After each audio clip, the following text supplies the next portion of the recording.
இந்த வீடியோவில் நம்ம பார்க்க போகிறது ஐபிஆரில் ட்ரேட்மார்க் ஆக்டில் சர்டிஃபிகேஷன் ட்ரேட்மார்க், கலெக்டிவ் ட்ரேட்மார்க் ஏற்கனவே நம்ம பிளேலிஸ்ட்டில் வீடியோ இருக்குது. அதை தொடர்ந்து certification trademark, one of the type of the trademark.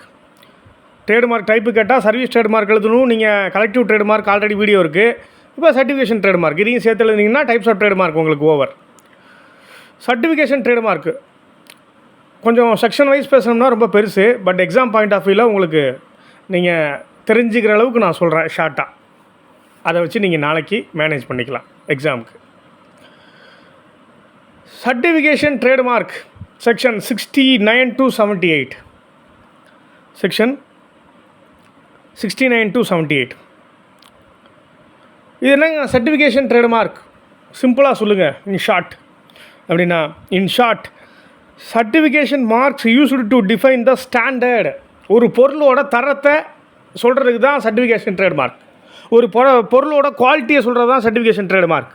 For example, Agmark, hallmark, BAS mark, eco mark, தர சர்டன் ஸ்டாண்டர்ட்ஸை கொடுக்குறோம் ஒரு பொருளுக்கு. அக்மார்க் அப்படின்னா அந்த பொருளை நான் தெரிஞ்சு குவாலிட்டியான ப்ராடக்ட்னு சொல்லி கன்சியூமர் வாங்குறதுக்கு எனக்கு யூஸ்ஃபுல்லாக இருக்கும்.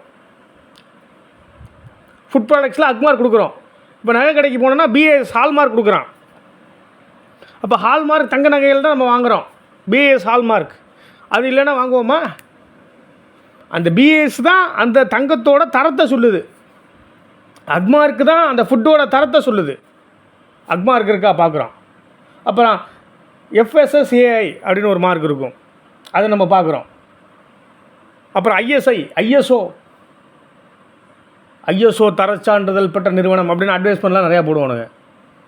ஸோ அப்போ ஐஎஸ்ஓன்னு ஒன்று இருந்தால் என்ன அர்த்தம் அப்படின்னு சொன்னால், the product is gone through some standard test. அந்த ப்ராடக்ட்டு ஒரு டெஸ்ட்டுக்கு போய் வந்திருக்கு, குட் ப்ராடக்ட்டு, அவ்வளோதான். they guarantee the consumers that the product meet certain prescribed standard. இப்போ நான் அக்மார்க்குன்னு ஒரு ஸ்டாண்டர்டை வாங்குறேன்னு சொன்னால், அக்மார்க்குன்னு ஒரு பொருளை வாங்குறேன்னு சொன்னேன்னா, அக்மார்க் போட்டிருக்கு, சர்டிஃபிகேட் போட்டிருக்கு, அந்த பொருளை நான் வாங்குகிறேன் அப்படின்னா அதுக்கு ஒரு சர்டன் குவாலிட்டி இருக்குதுன்னு அர்த்தம். அப்போ தான் அந்த தரச்சான்றிதழ் தருவாங்க. ரைட்டா? இதுதான் சர்டிஃபிகேஷன் மார்க். அப்படி கொடுக்குற சர்டிஃபிகேஷன் மார்க் எப்படி இருக்கலாம்? A word, a phrase, symbol, design or combination of any of these அப்படிங்கிற ஒரு சர்டிஃபிகேஷன் மார்க்குங்கிறது எப்படி இருக்கலாம்ப்பா? வேர்டாக இருக்கலாம், பிரேஸாக இருக்கலாம், சிம்பிளாக இருக்கலாம், or combination of any of these அப்படிங்கிறான்.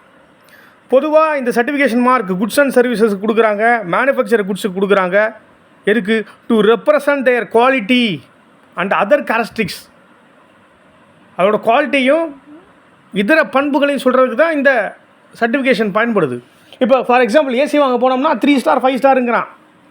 என்ன அதோட இந்த எலக்ட்ரிசிட்டி கன்சப்ஷன் லெவலை நம்ம வந்து தெரிஞ்சுக்கலாம். அதில் 5 ஸ்டார் ரேட்டிங்கா? எலக்ட்ரிசிட்டி பில்லு வந்து ரொம்ப கம்மியாக வரும் சார், 5 ஸ்டார் ரேட்டிங் வாங்கி மாட்டுங்க அப்படிங்கிறான். It is one of the certification. Right. உங்களுக்கு இதுதான் சர்டிஃபிகேஷன் ட்ரேட்மார்க்கை பொறுத்த வரைக்கும். சிம்பிளாக உங்களுக்கு 4 மார்க்கு எப்படி தேவையோ, டைப்ஸ் ஆஃப் ட்ரேட்மார்க் எப்படி எழுத வேண்டிய அவசியம் இருந்தால் இதை நீங்கள் எழுதலாம். செக்ஷன் 69 to 78 உங்களுக்கு யூஸ்ஃபுல்லாக இருக்கும். ஸ்டடியில் ஃபாலோ பண்ணுங்கள், சப்ஸ்கிரைப் பண்ணுங்கள்.